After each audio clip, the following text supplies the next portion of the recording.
How are you, Papa? Well, I heard that today people don't say shalom, good day, but say rather bsorot tovot. It means we wish to our people, to our country, good news. But meanwhile, there are challenging times. And I do want to introduce you to our community. Many people know you, our friends, our students, our educators. And I wanted to hear from you your message to our community back in the United States.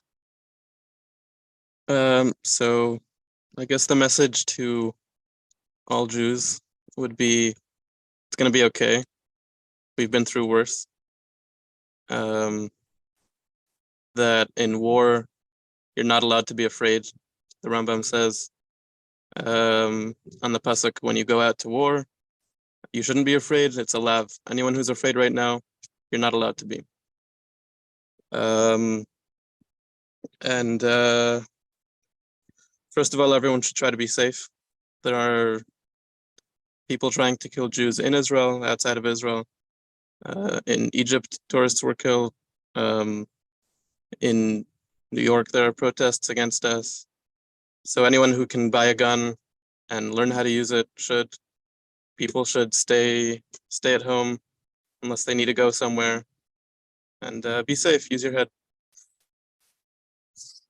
And I think anyone who takes part in it, however they can, whether it's by getting money to send equipment for the soldiers here, because a lot of people are missing stuff, or just fighting their own battles in the spiritual realm. That definitely helps. The schuyas of helping Am Yisrael definitely helps. Then you're taking part in Melchemes Mitzvah, and you should be happy about it. And we need to lift the morale and smile, and that's what's going to get us through it. Dov Bechol, I just want to introduce you to our community and say that you were born in the United States, went to yeshiva. At a certain point, you decided to continue your Jewish education in Israel, and then you decided actually to join the IDF. Right. And instead of being maybe a year as an American, you actually served 3 years. Why? Well, I went to a Hesder yeshiva, so I already knew a lot of people who were joining the army, and I wouldn't want to sit on the sidelines, like specifically for a time like this. I think I'm very lucky to be here. I'm not somewhere very dangerous. I'm in a pretty relaxed place right now, but I feel more busy helping out, and I don't feel like I'm sitting at home just reading the news. And I would hate to be in that place of not being able to do anything. But I want to ask you, you actually, after a year in Kerem B'Yavne, you went to yeshiva in Sderot. So for a number of years, at least for 2 years, you actually were part of the yeshiva of Sderot. What happened to the yeshiva? Do you know? So I met someone briefly in a different base who was also from the yeshiva on Motzash, right? Like 12 hours after everything started. And I heard that everything was okay, relatively, in the yeshiva, even though in the city of Sderot there was a lot of bad stuff that happened, and until at least this morning, there are terrorists that continue to enter somehow, whether it's through a tunnel or that they already entered and they were sleeping in Sderot. I don't know. Hold on. הכל טוב? יש מצב של תחליפות? סבבה, אני כן. But yeah, so I heard that everything is relatively okay. I think there are some bachrim of the yeshiva who are in the army in different places, and obviously no one knows how everyone's doing, and but the yeshiva itself is fine. I saw on someone's WhatsApp status a video of the people in the yeshiva, of the bachrim singing with soldiers there. I heard that one of the guys from the yeshiva killed a terrorist. And I saw in a video that that the Rosh Yeshiva is still walking around, and that made me very happy to see him. And yes, and I'm actually somehow I was put in the same machlaka as his son-in-law. So yeah, I think Baruch Hashem, everyone in the yeshiva or and also in the community, it seems is okay. I haven't heard any bad news. As you know, and I know that on Shabbat we met just, I believe, on Friday before, if I'm not mistaken. No, in other words, we met recently, just before Simchas Torah, before Shabbat Simchas Torah, and as you know, soon after you heard about the news after Shabbos, you went by yourself to basically volunteering to the army because you're I not heard- serving in a regular unit, and you were supposed to be drafted, but you didn't even wait for the draft. Why did you go voluntarily? I heard the news on Shabbos.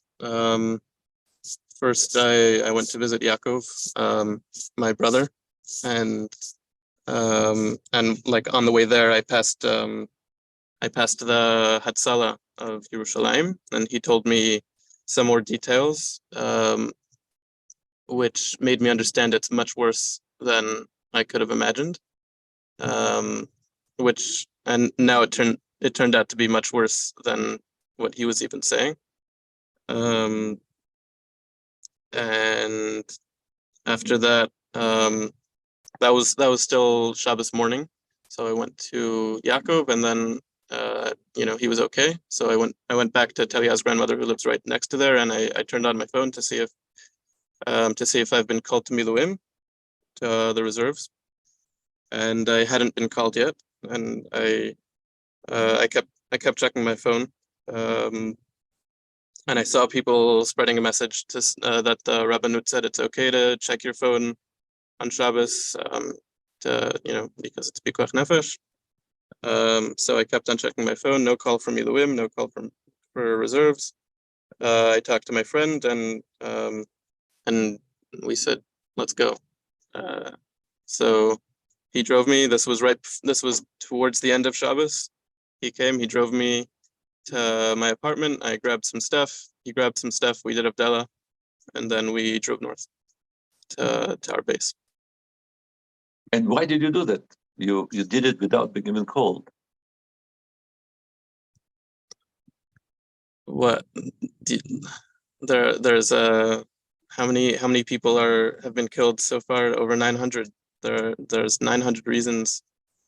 There's 8 million reasons in this country, and we wanna help protect Jewish life. You know, one of our own Rage alumni actually called me, and he said, "What can I do? I want to come. Yeah, I know I don't have like military training, but I can drive a truck, or maybe I can fix something. I have good hands." He told me, "How can I help?" So there are people that actually asking to help. Some people want to collect money for the vests. Those are At the same time, people cannot believe that actually soldiers are missing vests or some other equipment that is so basic. Is it a possibility that the army didn't expect that, another 300,000 reserve, soldiers will join the army? It's more complicated than that. There's a bureaucratic system in place. Things take time. We're prepared and not prepared, and if we can get equipment to the hands of the people who need it now, then we should, and that's a good idea, because that can save a lot of lives, and it can make things go more smoothly. So I think from your perspective, what is needed today? I think if you're someone who wants to give money or gather funds for this, you should make sure like that it's actually going to a good cause. Like, you should check well, and it's not just some random person who's taking it to his own account.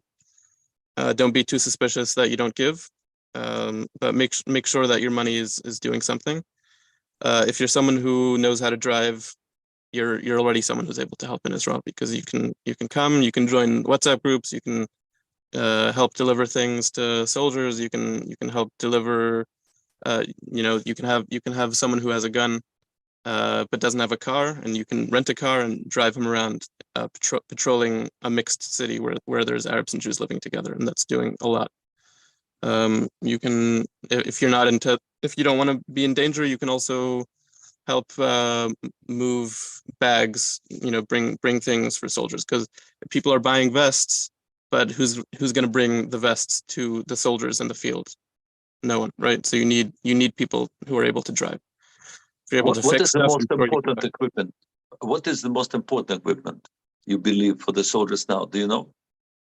I know that us specifically over here, we're missing ceramic bulletproof plates, and they've said that they won't be able to get it to us in the next week, which could likely be too late for some people, because we're not in like, it's not dangerous, it's not particularly loud here right now, but this is one of the more interesting places that's been going on for the past year. We're in the Shomron, and yeah, it seems like in general it's hard for the army to give out ceramic plates, at least to all these different sorts of units, and that's a very important thing. Vests also, because when it comes to reserves, the army doesn't really have good vests, good plate carriers, anything that the soldiers ask for. Like there's a lot of stuff that people are asking for. Tell us a few words about your education in the army. In other words, what is your profession and what do you do? So I joined the Haredim paratroopers, the religious paratrooper unit. I learned how to be a sharpshooter, which basically I'm just a regular infantry soldier in Tzahal. And what would be your spiritual message to our community? Because people, I gotta go, Papa. I gotta go. You need to go.